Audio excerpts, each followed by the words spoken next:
G'day YouTube, my name's Lance and welcome to Bundy Bear's Shed. Well, the weather report. Look, it's still lovely weather. I just had a look at my phone, the app on my phone for the weather, and it looks like 17 to 27 is what we're expecting today, that's pretty good working weather. 90% humidity though. There was a heavy fog around this morning, so we may get a bit of wet weather coming. Yeah, apparently down Brisbane and that they're expecting a bit of rain in the next day or two. So yeah, perhaps we'll get a bit more too.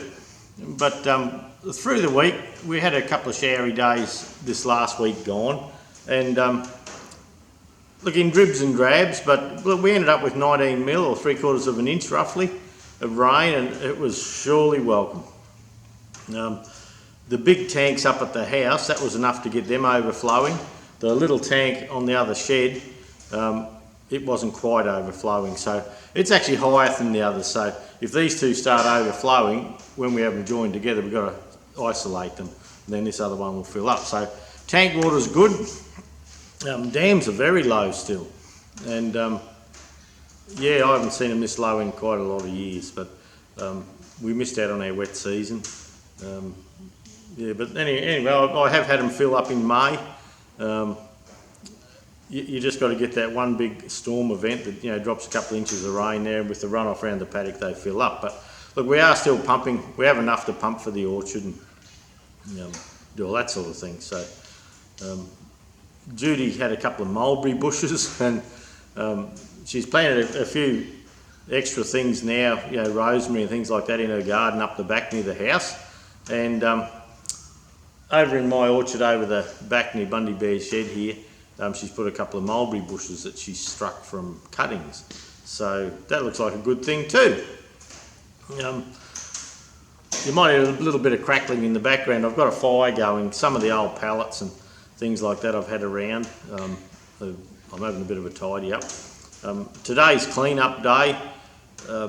Look, the place has been getting such a mess, and last weekend I was going to do some mowing and I didn't get around to it. And but anyway, we've levelled all where that heap of dirt was up the front there. I've levelled the driveway a bit this weekend, and the main job I got done was I fixed a few little problems with the overheating. The John Deere 1640, after I did a couple of laps around the paddock, the temperature would come up, and it would actually just touch on the red, and I'd have a feel of it, and I'd think, oh, my Brian Block, I understand this, but I can touch a bit of metal and get fairly close to how hot it is, and I find with my hands, if I can hold on and go 1, 2, and I've got to take it away, that's around 80 degrees C, and that's just my hands. They're probably getting soft now. I'll get a nasty paper cut if I keep it up, sitting in the office for a living. But look, I felt it was starting to get warm, but I didn't think it was hot to the extreme. So it wasn't getting rid of any water or anything like that. It was just on the gauge. So I tested the gauge and earthed it out, and it went right up and things like that. So in doing that, I worked out that with the engine block, on the John Deere's, there's a little pipe comes up to where your thermostat housing is. It was quite hot there, yet the hose out of there didn't feel as hot, and I could stick my finger in the water and it wasn't as hot. So once you do an engine up, if you do an engine up, it's not uncommon, well for me anyway, to hang on to the top radiator hose a bit, and when that thermostat opens, you'll feel it, like you'll hang on, next thing, woof, the water comes through, and oh geez, yeah. So you can feel it, but I wasn't getting that, so I thought, okay, I'll pop the thermostat out and have a look, and someone had put the wrong thermostat in. Now the thermostat has a foot on it, and as with the thermostat closed, there's a little bypass hose comes down, and that just circulates a bit of coolant around the block until it warms up. Stop getting hot spots and things like that. And someone had put one that was too long in, and when the thermostat went to open, it was already half blocking this return line, or this bypass line. So I had one on the shelf at work, so I run into town on Thursday and got one, and put that on, and look, it was better for sure. They had a 28mm radiator cap. You know, the depth of where the sealing rubber to the top of the cap was 28mm, and they should have had 25mm. So I put the right cap on, and went for a couple of laps around the paddock, and look, it was better, but I had a tight fan belt, for those that were wondering. And I went for a lap around the paddock, and it would still come up and just touch the red. And from the outside, the radiator didn't look bad, and I thought, oh, look, it's just got to be the radiator not cooling properly. And so anyway, I had to look, got right down in and had a look through, and I could see it blocked a bit. So I took it around the back here and got the pressure cleaner up. Well, the muck that come out of there inside. I was probably there half an hour, 3/4 of an hour, with the pressure cleaner, just working my way down and coming in from the other way, and until I could blow anywhere from any direction and get nice clean water through. So anyway, I took it for a lap after doing that, and now I haven't seen it get over about 3/4. And most tractors have a happy place to sit, and I thought, well, 3/4 might be a bit high. I did have a new temp sender here. They're only a half pipe thread. They're I don't know whether MPT or BSB, but they're a tapered thread. And I had a new one there, and I thought, well, look, I've gone this far with the old girl. I'll just put a new temperature sender in and see if it made a difference. So I popped the new sender in, and look, it was fine. It was still coming up around 3/4. So I've been for about 27 laps around the paddock, just trying to suss out the overheating problem. I haven't done any slashing yet. I just haven't been quite prepared as yet, and I had another couple of little jobs to do as well on it. So there's no leaks. I don't have any oil leaks out of it. I still have to check the four-wheel drive solenoid out. I haven't done that yet. I've been driving around without the front drive shaft on, just to give it a lap, and bled the brakes, and like, everything's looking really good on it. You know, a nice new seat and all that. So on Saturday gone, I had a chance to put the loader frame brackets on, the mounts on the tractor, and they bolt up under the back axle, and I will take you for a walk out there shortly and show you that. I got the main frame on, and now at the moment they're all sitting there loose, and the idea of that is it's not loose, it'll fall off, it's just they need snugging up. But the idea is to leave everything so you can wiggle it a bit and line all the nuts and bolts up and get that happening. And so on Saturday I had a chance to do that. That's all sitting there, but it does need tightening right up, and there's still jobs to do on it, but it's just just how it is. And yesterday I had family here, had the grandkids, and the little fellow's a bit crook, so spent a lot of time up there with him, and went for a couple of tractor drives and just bugging around with the grandkids because they were here. So that was good. We had a little fire in the pool room, and you know, in one of our cookers, and I've been meaning to wire brush one down and keep it for the kids to paint. I reckon they'd make a bloody mess, but anyway, they'll love doing it. And so we'll see how we go there. But also, I showed you on the last stew the wear in the top housings here on the loader frame. And so what I've done, I thought about sitting down making collars and all that in the lathe and all that, and I thought, look, I just don't have time at the moment. I have that much on my plate.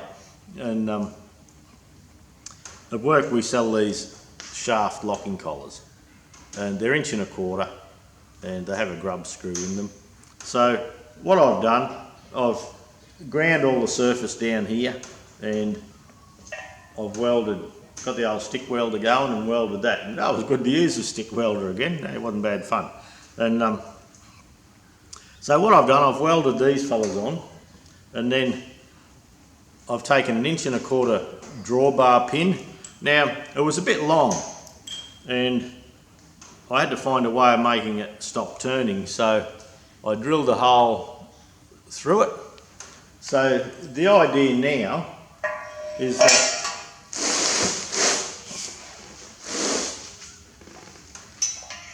Well, if I took the bolt out, I could show you how it worked.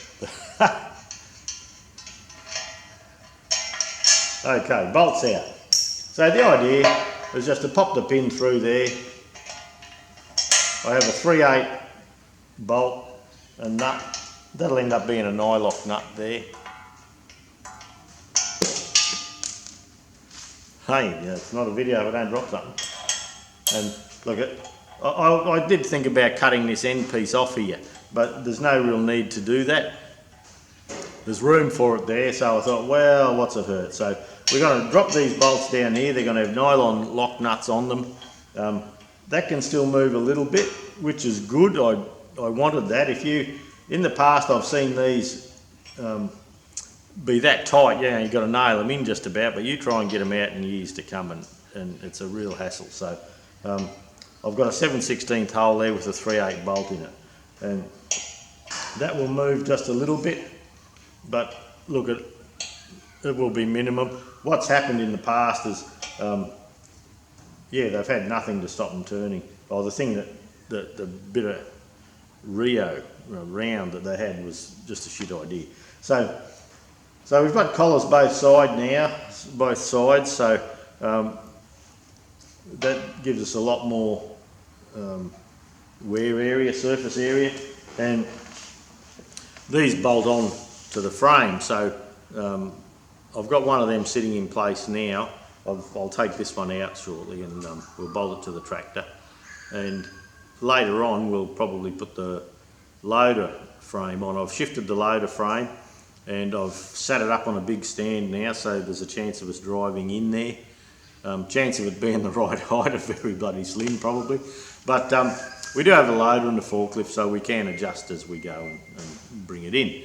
So we had I've got a bit done there, nothing worth filming much, you know, just welding a couple of them on, and there was no machining really, anything like that. So I haven't been filming what I've been doing on the John Deere because it's, well, in my mind it's not that interesting. It's just, you know, putting the frame on and bolting it up and jiggling it round till the bolt goes in. Well, I don't know, that's not my idea of a good video. So anyway, I got all the muffler finished. I think I'd done that last week. I can't recall where the pipe was. I made the flange and that seems to be good. But look, all in all, the John Deere 1640s, the project's going well. Where I had it over in the shop over here, it looks like a bloody bomb went off, and I've still got one of the 35 4-cylinder diesels sitting out the front of the shed that I'd like to move, and out the front of the shed where the loader frame and the frames, the main frames for the loader, have been sitting. I haven't been able to mow there, and the whole place is looking pretty shitty in general. Judy jumped on the mower over the weekend and she's mowed all up around the house, and look, up there's looking good. Her area's looking smick, my area's looking shit. But that's okay. Today, my sole job for the day is tidy up, and I'm going to spend the morning in the shed here, tidying up, making a place for that 4-cylinder tractor to get it in out of the weather, and parking Goldie in. So I'll have 6 tractors just over here sitting, and I've moved my workbench now across to the gantry. I've got the multi-power here, and the 6-speed will be there, and because I want to work on them both simultaneously with different pieces, I'm just trying to set up for that, and set up for filming, putting the back end together. But I had hoped to do the Fergie axles this last week, but I don't know, I'm going to give up making plans. Nothing ever works. But anyway, things change, and I still enjoy myself up here buggering around. It's just where I think I'm going to be never seems to be where I end up. But another thing that we're doing is where the boat is here. You can see the tinny behind us. That is going to go back over near the side door over there, where I had the 1640. Reason being, where it is there now, it's a bit of a pain in the arse to get out, and up that end there I can have it so I can just back it in and hook on and go. At the moment I've got shift stuff and get it through the hoist and all that. So we're a bit keen to go fishing soon, or I am anyway. Grab a bit of winter whiting or do something like that. And so yeah, the boat's going to go back over there. We'll have room for the Huey, we call this one. Huey used to own it. So Huey will go there, then Goldie, and that will give us the full doorway, which is 20 foot wide by 40 foot long. Yeah, 40 foot long. That'll give us that area that'll be reasonably clean. I'll have 2 distinct work bays reasonably clean, and I'll have a bit of access through the back here for the forklift for the pallet racking. So that's going to be this morning. I'm doing that. Then when the grass dries out outside, it's going to be on the mower, and I'm trying to shift and tidy up and bits and pieces of iron I've had around. I had a stack of sheeting, of roofing iron and things like that around, and to get the iron for the back of the carport, I had to pull piles apart and get bits and pieces. So of course I've left a mess outside, so I have to go and pick all that up and tidy that up a little bit and make the place easy to mow. At the moment, yeah, there's just junk everywhere. So anyway, this next weekend's a long weekend, May Day in Australia, or Labour Day it might be. So the Monday's a holiday, which doesn't matter to me. I don't get the time anyway, because I don't work Mondays. But we had a meeting with our shop website, queenslandtractorspares.com.au. The website's been going quite a few years, and look, it's going all right, but it could be going a lot better. And we've had this new point of sale software coming into the business, and it gets done this evening, so I may end up in the shop there this evening keeping stuff going so they can come and there's a new monitor at the front, and then the 7 computers to update with the new programs, which they can do a lot of that remotely, but you can't put a new computer there remotely. And the Tyro people with the new FPOS machines, and however we're doing that, that will, I think they're a bit behind plan with that. The Zero software, where we've changed the program, our main program, that seems to be going okay. Kirstine, that we're using Digits Accounting or Digits Numbers in Bundy. We're contracting them for our admin work, and very impressed with Kirstine. She does a great job. Knows, you talk to some people and you think, oh, I don't know if I've got the right person here. Well, that's not how it is with Kirstine. You talk to Kirstine, you think, yep, she knows her shit. So we're pleased with that. Another 4 weeks and Ebony will be leaving us to go and have a kid, so that'll, hopefully we're all ready with our ducks in a row. But yeah, the website has been okay, but I had meetings through the week with the fellas about redoing the website, and look, it's another $7,000. They're not cheap, these bloody things. And but look, we're revamping it. It's going to have a whole new look, and we're using this WooCommerce thing. And in the past, we haven't shipped overseas, and we get a lot of requests to ship parts overseas that people see in the videos. But with Australia Post and the setup, it's all a pain in the bum. You've actually got to look at the sale or look at the request, then quote on each item separately and to wherever in the world that it wants to go. And because the Aussie dollar is only running around 70 cents compared to the US dollar,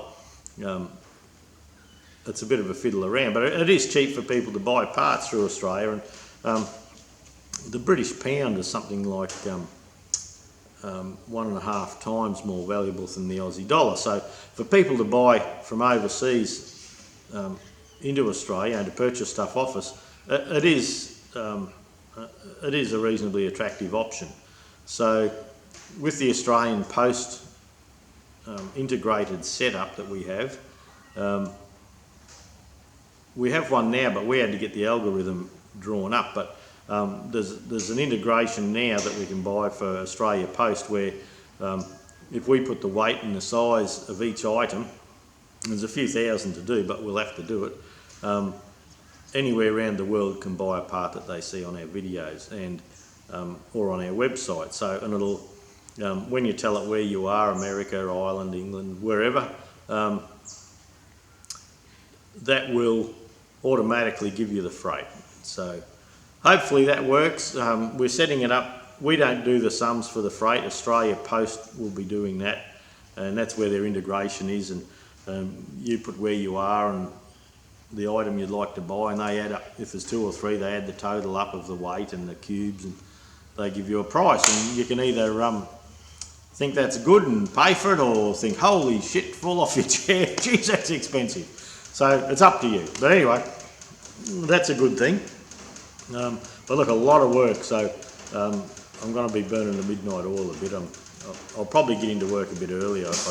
I'll get there at 6 o'clock, 5:30, 6 a.m. in the morning now, and I might set the alarm and get there at 2 or 3 or something for a while and get that done.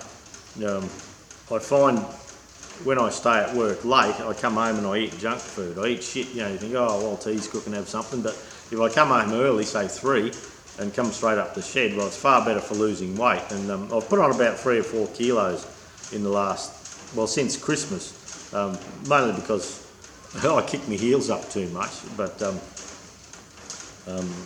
over Christmas we had a blast, and look, I just got to get back on track again. I'm not ever getting back up to where I was. And so yeah, I have to keep on track with that. So part of my work schedule is working out diet and eating and when I eat and what I eat and all that sort of stuff. So just to lose a few kilos. I've still got a few to go yet, but I fell off the wagon there for a little while, so I need to get the ladder and hop back on. Another thing of interest is, blown away this last week. I got an email from a fella called Mark, and he was from the States, down Florida, and Mark and Kathy were in Australia, doing a lap from Sydney up to Cairns and through, and yeah, he sent me an email and said, yeah, you mind if I come and say g'day? And I said, oh no, come on in. So yeah, early one morning, 6:30 or something like that, the fella wanders in the front, and it's Mark from America. And so look, we had a yarn for an hour or so and had a chat, and it's look, it's quite interesting. I found him good company and interesting, and he said, look, Kathy and myself were over here. He said, I watch your channel, love all your whatever you do on there, and he said, how about we go out for a meal and you know, we shout you out for a meal tonight and we'll have a catch up. And I said, yeah, all right, that'll be okay. So we went to go to Grunski's in town here, which is a seafood place, because Kathy loves seafood, but yeah, they close at 4. So anyway, I don't know. I don't know what happens with that. And so anyway, we went to Bagara pub, and which is normally good, but oh look, it was all right. But Judy often has a Bundaberg ginger beer. Now, if you get a chance to have a Bundaberg ginger beer, have one, but you've got to hold the bottle up and let the floaties go down, and adds to the flavour. And Judy went to have one of them. They said, oh no, we've run out of that and we're not restocking. And we said, oh, what about a Bundaberg creaming soda?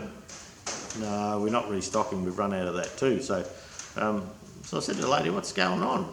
I said, the place has changed, you know, something's a bit dicky. And she said, oh no, she said, we've sold the pub, and this Monday, which is today, the day I'm filming this,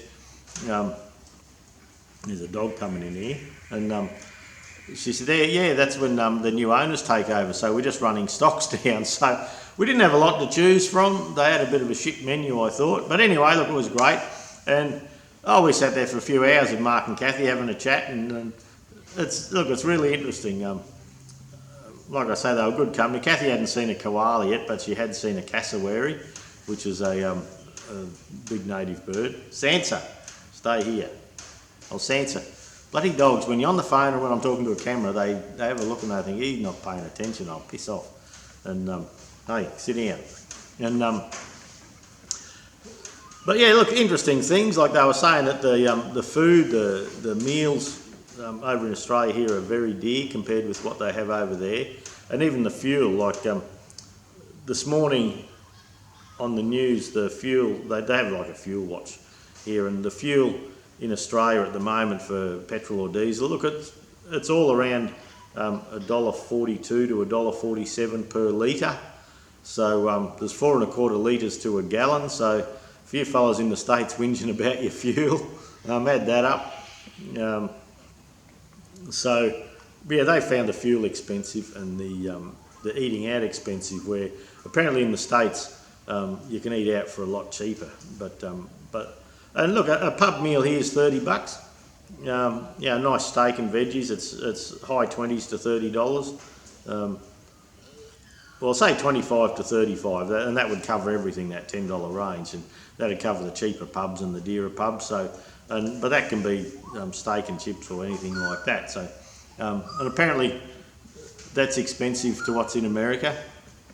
Our fuel's expensive, but then the Aussie dollar, 70 US cents buys an Aussie dollar.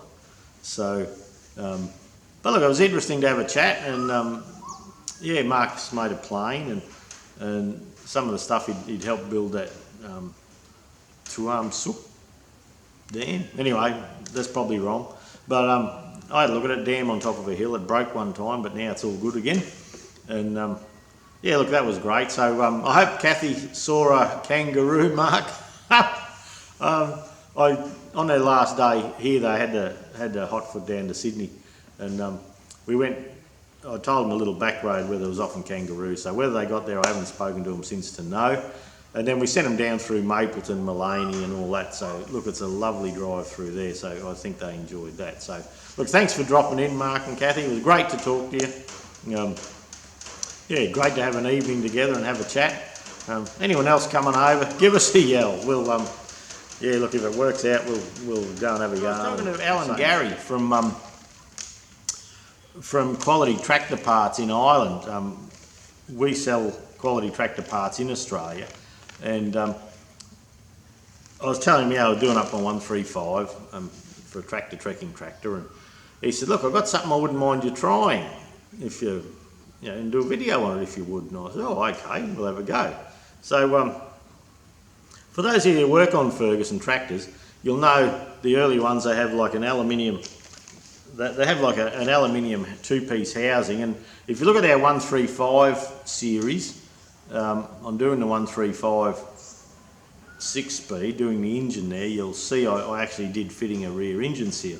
They were a rope seal. So what they've brought out now, look, the quality tractor part number is 64965.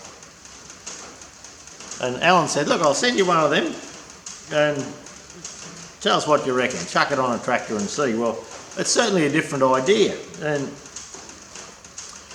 what they're doing is they're supplying a lip seal. Now, as you know, or as you may remember, you have the crank journal and the rope seal sits there, and then you have an outer flange for your flywheel. So you can't put a normal lip seal on. Like the later engines you could, but the early ones you couldn't. So he said, look, I'll send you one of these and see what you think. So look, it's interesting if nothing else, and I am going to fit it on the multi-power tractor. When I have the gearbox apart and to do the multi-power box to check it out, I'm going to give this a run. So, but look, it's a funny thing, and I was thinking, how does that get over the crank? Well, it stretches, and when you read the instruction here, and they put an instruction out, place the spring on the crankshaft where the spring's located. So any old fitters around will know about shortening a spring, a garter spring on a seal. And so you can just give them a twist and there's your seal. There's your spring on a seal. Now, us old blokes that have been around a long time, I've worked with fellas, and I worked with one old bloke, and every seal he'd cut about 3/8 of an inch off and tighten the garter spring. I said, what are you doing that for? Oh, it makes it seal better, makes it last longer. Well, probably makes it burn out quicker too. But anyway, so what do you do? According to this instruction, I haven't done it yet, but I will. And you put these on and put one on the crankshaft. Now the rubber part of the seal is placed in water and heated to 80 degrees for a minute. I'll just put this little spring back in the bag they supply. Probably this way would be clever, Lance. So what they're saying is that whatever this, and look, it feels like not neoprene. Oh look, it's gone. It's left me. But what happens is you put it in hot water, and that makes this go soft. And with it being soft, it says the rubber part of the seal is placed in water, heated to 80 degrees for a minute. So I'd give it a good minute. Carefully stretch the rubber part over the crankshaft flywheel hub. So what that tells me is polish that first. Make sure there's no burrs, no nicks, no anything there. So then you feed this up over the top, and with your O-rings or with your springs already there, you can actually hook the spring then on the lip here. It has an inner lip and it has an outer lip, so you can put your springs on there so it's like a normal seal.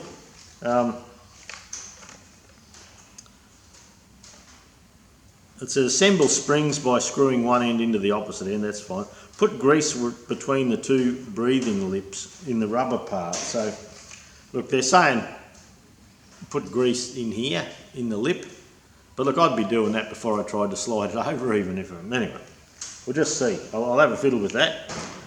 Install the assembly spring. Rotate the sealing ring around the crankshaft.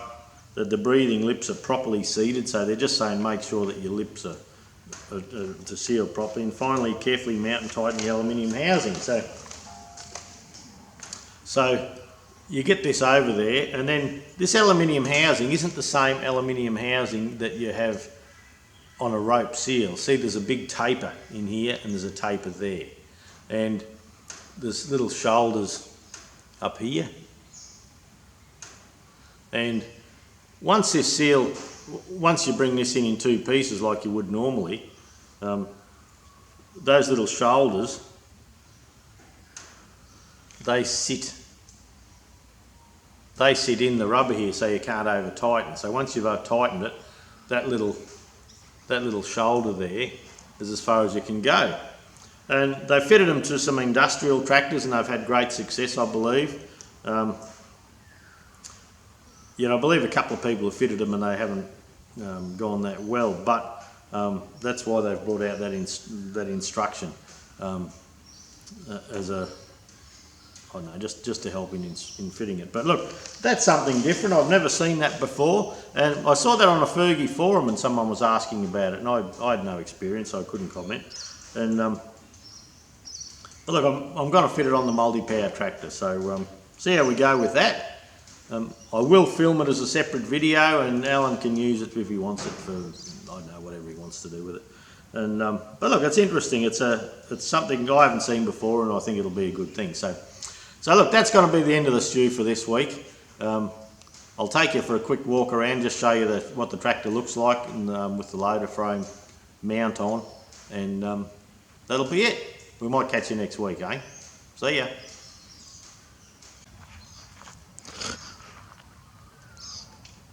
Well, this is the tractor. It's got the main loader frame on. I have a new fan belt and a hydraulic pump coupler rubber sitting there. Good place to put it up there, ready to go. But that's where the bracket goes.